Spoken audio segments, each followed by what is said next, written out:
Today we have a very special guest, singer-songwriter and children's book author, Ellie Holcomb. Ellie has captured hearts with her honest lyrics and beautiful music, and now she's bringing that same warmth and creativity to the world of children's literature once again with her Spring Sings book. Ellie, thank you so much for chatting with me. It's awesome to be here with you today. Yeah. So we did some Instagram stalking on your Instagram page, and you and your husband did a hilarious video a few months ago on this. I guess it was during the tour that you're currently on, the Memory Bank tour, but you posted a video of some cows rolling, and you and your husband on stage, just rolling around on the stage, telling everyone, don't get let out of pasture. Get your tickets now to the tour. And so who's your creative manager there? Yeah, that's our this is a list of, we do not do TikTok. I don't know how to do that, but apparently that's like trending on TikTok. That cow, like you use the cow video and then you transition. It's called a transition video. Okay. So that would be our marketing team. They're like, hey, here's a link of all these transition videos. And we were like, we can probably roll around on stage. That's fine. Well, they say if you dress up as a cow, you get at Chick-fil-A, you get free food. So, oh, that's good to know. Okay, I wonder how intense the costume has to be. Like just ears work, or does it have to be full? I don't know. Full send. I guess try it out and see what you get. Maybe fried or something. I'll let you know. That's amazing. Well, That's awesome. We're here to talk about Spring Sings. It's a great book. Can you share with our viewers and listeners about what inspired you to write this? Absolutely. So Spring Sings is really a book about the song that creation sings every single year in the spring, that tells the story over and over again that death is never the end of the story. And I, for one, have really needed that reminder. I actually wrote this book and for a lot of years in a row, I've had pretty serious seasons of grief and loss in the winter months and early spring months. Everything from, and if we all look back to March of 2020, this is COVID, right? When like the world shut down. Right before that, the tornado hit Nashville, went right behind our house, scariest night of my life. And really heavy days in Nashville with the Covenant School.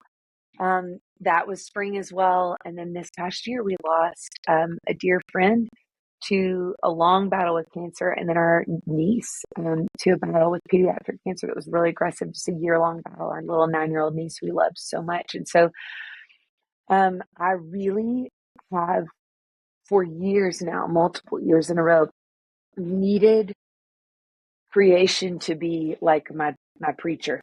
It has been such a gift in the middle of walking through grief and loss to be reminded that death is never the end of the story. And so I needed to write this book. It was a very healing and redemptive process to write a book about resurrection when you're losing a little one in your life that you love so much. And so I've needed this song of the spring, and I think, it's an Easter book, but my hope is that that it would be a book, a year-round book, because I think if there's any time that we need to be reminded of the hope of the spring and the warmth and the beauty of the spring, it is in the dark, gray, cold winter months when seasonal depression has set in. And so it was a joy to get to, I kind of went back and forth with my editor a little bit. She was like, Ellie, it's a spring book. You can't have too many scenes in this book that are in the winter. And I was like, but that's the whole thing, is that even in the winter, when the tree branches look dead, I remember after the tornado, there were trees that were just, so many trees fell down. And you'd be walking around a neighborhood you didn't even recognize. And some of these trees that even were knocked down there were still new blooms coming off, like green leaves sprouting from these trees. And so there's this beautiful both and recognition. I think of the season of Lent, even that we're in right now. Lent straddles winter and spring, and that feels like what the gospel does. It's like, yeah, from death to life. And so my hope is that the book plants seeds of hope in little kids' hearts and the Yeah. adults in their Sure. lives. Yeah. I mean, going through seasons is tough. And, I've never experienced loss like with a child. We have two kids, but we've had family members that were young, like you, and have passed. My little cousin passed. She was only 13 months. And then I had another cousin pass by suicide, and he was 17. And so those were just terrible, terrible moments in our Oh, family's it's life, so, And so, I'm so sorry. yeah, You're just like, this is not the way it is supposed to go. You're just like, it's so, it's so heavy. It's heavy in a different way sure. when it's somebody Yeah. Now, young. with each book and this one as well, you have an EP coming. And so could you just tell us a little bit about that? Yeah. Um, I think, I'm out on the road right now on tour with my husband, and I'm singing one of the songs that I sing is the song of this book, and it has been such a beautiful thing. We're up north, right now we're just in Madison, Wisconsin, snowing out there, and so it's been a really beautiful thing. Singing in a room's full of people who are coming to this show with my husband. It's not necessarily all people of faith, but I think that creation is a really good preacher, and it feels accessible to all. And so it has been, I think this might be my favorite kids record. There's 7 songs on this record, but I think I wrote a lot of them. I wrote them really fast. Actually wrote all the songs in almost 2 days, minus the song of the Wow. book.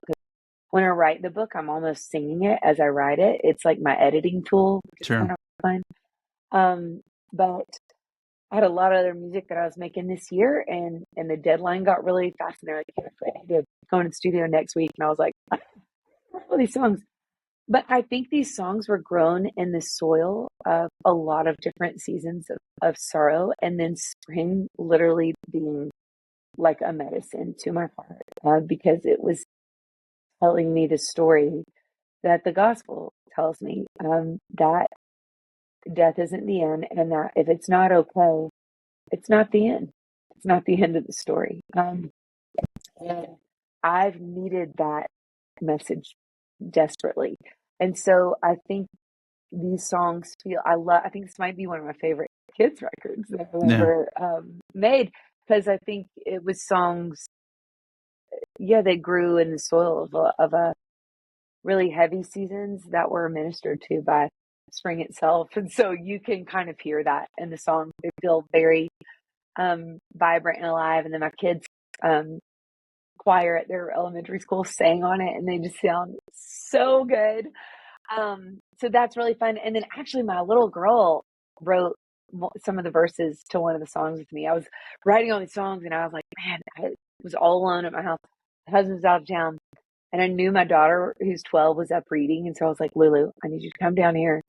Tell me if these are good or not, like give me some feedback, be my A&R. And so she was like, oh, mom, I love that. I love that. And I had started this one song called Need Your Love, and I didn't have a verse to it. And I was like, what would you say in that? She was like, oh, I love that song. You got to finish that, mom. I was like, well, what would you say in the verse? And she started singing, and I was like, okay, yes, that's exactly what we're saying. That's really fun, because that'll be one of the first songs. I hope it's the first of many that I have written with my kids. So Yeah. that holds a special place in my heart too. Are you planning on doing any more children's books?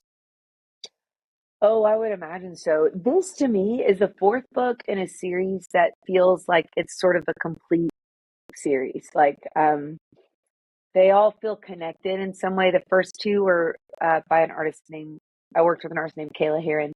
These last 2 have been with an artist named Laura Ramos. And so they feel like kind of like a set.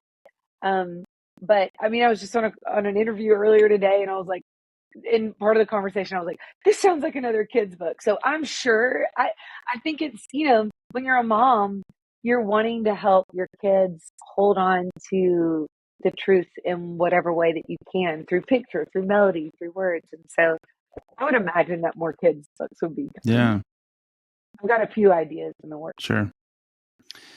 So writing songs and writing children's books are both creative processes. How are they like similar or different for you? Yeah, it's interesting. It's been really beautiful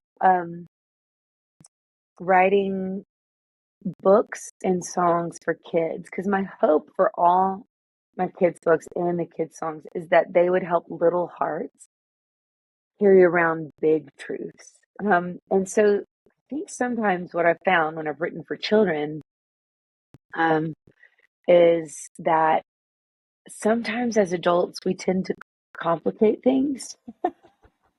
And so we try to get down to the heart of the matter. Um, it's I think it's been a really beautiful process for me. And when you're doing that in a board book, it's what I've found is that when you're writing to a really young demographic, it's even less words.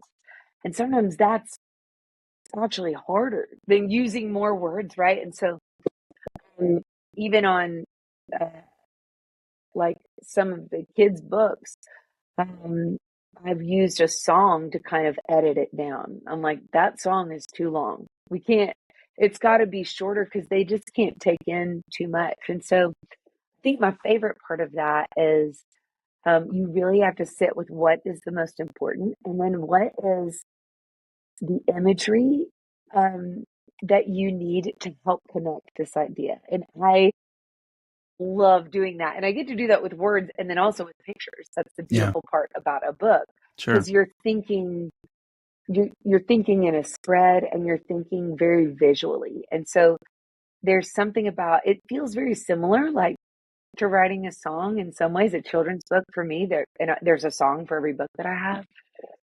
But I think the way that I approach a children's book and song, therefore song, is you're thinking about the visual. And there's something really cool about that. In some ways, I want to carry that into my adult songs, right? The Yeah, songs that I'm writing like for grown-ups.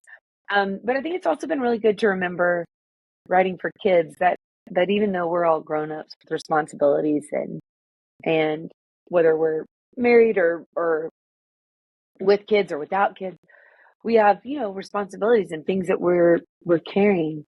And I guess it's been really beautiful before to remember as I've written for children, to remember that before we're adults with responsibilities, we are first and foremost beloved sons and daughters. We're just yeah, kids sure. um, ourselves, and there's a father who loves us and who's going to take good care of us as we care for all the things that have been put in our hands to care for. So that's been a gift for me. Um, yeah, as I've written for kids, for Yeah, sure. it's good. So you mentioned earlier about your kid, your little girl, giving you feedback on your songs. Do they ever give you feedback on your books that you've written, Oh, and what's some of yeah. the things that they've said? Yeah. Oh, yeah. Mainly, this is too long, Mom. This is too long.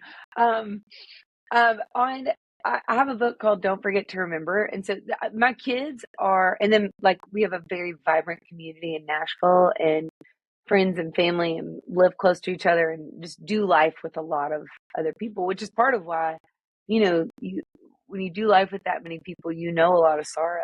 But like you're saying with your family, it's like it's beautiful. And it is, you will know more sorrow when you know more love. But it's been so sweet because like I will pull them, like I on the book Don't Forget to Remember, like, okay, what are the things that you need to remember about God, about how God loves you?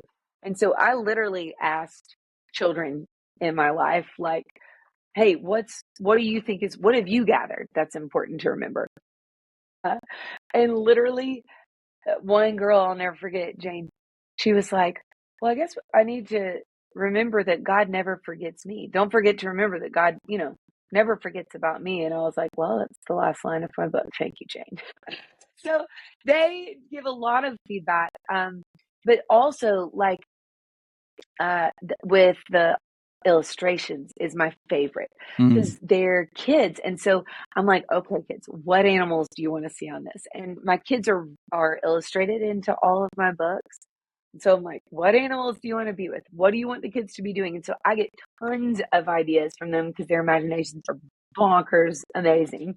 And so they're like, oh my gosh, that bear needs a flower crown. And that, so they have lots of, they're great little art editors as well, which is fun.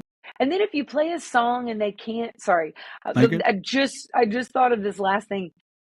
When I'm writing songs for kids, one thing that I do, and I guess we do this with our normal music too, but I play a song for them just once, and then I wait to see if I hear them singing it later or humming it later. And if they're not doing that, then I think to myself, I need to do better because I want these songs to carry things that I want them to carry in their hearts until they go home, to their maker. And so they're definitely a sounding board for that. And if they're humming it or singing it later on, I'm like, we're on to something. Sold. So, A&R, baby. yeah. So this is a fan based podcast. And so our listeners will send in questions. And we had a fan of yours, Ellie, Sarah M. from Kansas, wants to know the story behind your song, I Will Carry You. I love that. Hi, Sarah M. I'm in Kansas right now as we speak. Oh, We're playing a show in Salinas tonight. Um, Thanks for listening. And perfect. So I Will Carry You. I wrote that with my friend Ben Glover. We both have daughters, and I had just read this article about how that said 1 in 4 girls starting at the age of 6 right now are will have some struggle with anxiety or depression. And I just remember reading that, and I was just so heavy hearted. And so we set off wanting to write a song for our daughters and for girls of all ages. And there's this beautiful verse in Isaiah 41. The Message version says, don't panic. And if you've ever had a panic attack, like your body's taking a Sure. you're like, I'm trying not to, but my heart, it feels like there's an elephant on my chest. And I've definitely had bouts with that for sure. Yeah. But it says, don't panic. I am the Lord your God. I will hold on to you by the right hand, and I am with you until the end of the age, your old age and your gray hairs. And I was just like, that's so beautiful. And so quickly into writing this song, we set out to write it for our daughters, but quickly into writing it, I think we both realized we were like, we need this as much as so it has been such I'm playing that on the road right now during the set, and it has been such a gift to see that connect with all kinds of people in all different kinds of ways. And I'm just grateful for the everlasting arms that are always underneath, however deep that pain can take us. Love is a deeper well, and Yeah. grateful. Wow. Yeah. We love that song as well. So Ellie, our listeners love this next segment that we do with first time guests. And it's just favorite things. So we will just give you a word and you give me your favorite thing in that category. Oh, I like this game. Okay. All right. First one, what is your favorite food? Soup. all soups. But truly, I'm on the bus right now, and I've Lipton cup of soup, literally, that I like. I love it. Nice. Favorite movie? Elf. Elf. Okay. Favorite show to watch? Bluey. You are a mom. And I am a mom. I love Bluey. And then I would say, one of my favorite shows is West Wing. I love West Wing, and then Friday Night Lights. Okay. Favorite musical artist of all time? I would say my first, my intro, my dad I grew up on the Beatles. So okay. This is that's just my first intro, or Amy Grant. There you go. Now this next one, you can't say your husband because you sing with him all the time, or Need to Breathe because you've sing with them several times. Dream duet. Oh, Oh my gosh. Dolly Parton. Dolly Parton. That is awesome. Yep. Favorite ice cream flavor? Coffee. Coffee. And last one, favorite podcast? Oh, On Being with Krista Tippett. Okay. I went through that. She's an old school podcaster. She's been going for 25 years. Wow. So before there were podcasts, I'm like, what in the world? It was a radio show at first, and then they turned it into a podcast. So love that one. Nice. Well, you passed. You did good. The soup was kind of different, but Hey, my mom makes white chicken chili that will heal you. You know what I'm saying? yeah. It's so good. We had David Leonard on the other day when we asked him that question. He said dark chocolate and Italian and Mexican. And I was like, interesting. Okay. That's not one thing, David. Yeah. Yeah. My mom's homemade spaghetti. That would be one too. But yeah, I know I'm kind of a lame snacker. Like my snack on the bus, Lipton cup of soup, frozen blueberries with milk. Okay. All right. Hey, another thing that someone got me turned on to is the overnight oats. Oh yeah, those are delicious. That stuff's good. It's really good. I'm like, who would have thought mushy cold oatmeal was so good? Yeah, I know. I tried to get my kids on that, and my son honestly ruined it for me. I'm not going to say what he said because I was like, oh, no, I don't want these anymore. So I'm just going to let that be and let overnight oats be the amazing, delicious, honey-filled goodness that they There you are. go. That's funny. He said it, and I was like, never mind. I don't want these anymore. I'm done. Oh, wow. So, Ellie, what do you have coming up next, and how can our viewers and listeners keep up with you? Man, a lot. So I'm on tour with my husband. We're promoting a record that we just made called Memory Bank. That is an absolute blast. We're having more fun than we've ever had on the road. It's 32 shows. We're about halfway through. So y'all can catch us on the road. And then this record drops for Spring Sings on the first day of spring. So March 21st, which I think is also St. Patrick's Day, which I kind of love. So that's coming out soon. And then we'll close our tour at the Ryman, early May. So if you're wanting to come see a show, I think the Ryman's the best place to see a show maybe on earth. So you could come hang out with us in Nashville and do that. And then I am working on my next full length record. So that's going to be out this fall, and I'll start doing, releasing singles for that, and I am so pumped about it. Nice.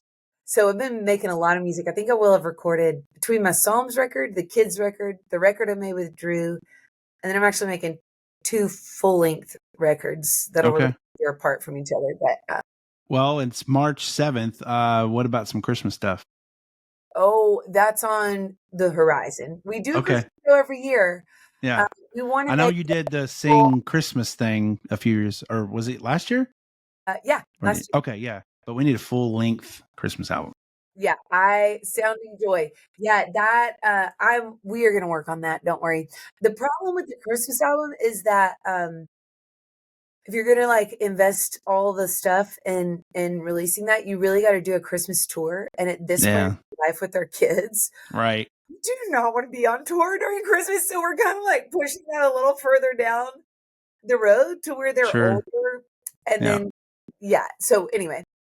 But that will be in the works. And probably we always record a Christmas song or two because we do a show at the Schermerhorn Symphony Center and the Orpheum in Memphis every year. So we do 2 Christmas shows every year. But yeah, Christmas music will come. Since your husband, you tour with him a lot and your favorite movie is Elf, I will say when you do a Christmas show, have him dress up as the elf, and you as I don't know, a reindeer or something. Dovey. Oh, yeah. I'll wear his. I already own and employ a Buddy the Elf costume that I myself wear. Very often. So we're on that train. But yeah, I got you. We'll get some costumes. Yeah. The green room have syrup and spaghetti and exactly. Smiling, my favorite. It's truly my favorite movie of all time. I will say as well, I did forget this, and I'm so pumped about it, but I am releasing a song that I wrote last year on Good Friday with Jess Ray and Taylor Leonhardt. I love those women. I love those artists so much. And the song's called Precious Gold. And so that single will drop right here in a few weeks. We're making all kinds of music. We're covering all the seasons. There you go. And we're having fun. That's great. Well, to wrap up, I'd like to see if you'd be willing to share something that God's been doing in your life recently that would help build our viewers and listeners' faith. Yeah, absolutely. I think what I'm finding right now, once again, is that in the middle of the sorrowful seasons, in the middle of the grief, you are not alone. You're not alone. There is a man of sorrows who loves you, and you don't have to bury your hope. Because hope himself was already buried and walked out of the grave. And so, if it is not okay, I think I said this before, but if it's not okay, Sandra McCracken says it like this: if it's not okay, it's not the end. And my prayer is that, and this has been my prayer for myself for a while. This will be one of the songs on my full-length record, but my prayer for you is that the tears that you are crying right now, that they would turn into rain that ends up bringing new life to the next thing. I can't believe it, but I really don't think that in the hands of love that pain is wasted. And so I pray that you feel held in that season of sorrow, and that you know that this is not the end of the story. Suffering never gets the final word. Love does. Well, Ellie, thank you so much for chatting with me. Spring Sings, the book, is available now. And the EP comes out on the 21st. So that's exciting. What was your website and social handles so people can follow on there as well? Yeah, it's Ellie Holcomb .com. Holcomb is HOL, comb your hair, COMB. And then I'm Ellie Holcomb on all the other social handles. Great. And I'm actually on the most is Instagram. So if you want to say hey to me, comment or slide into the DMs, because most of the time I see that at some point.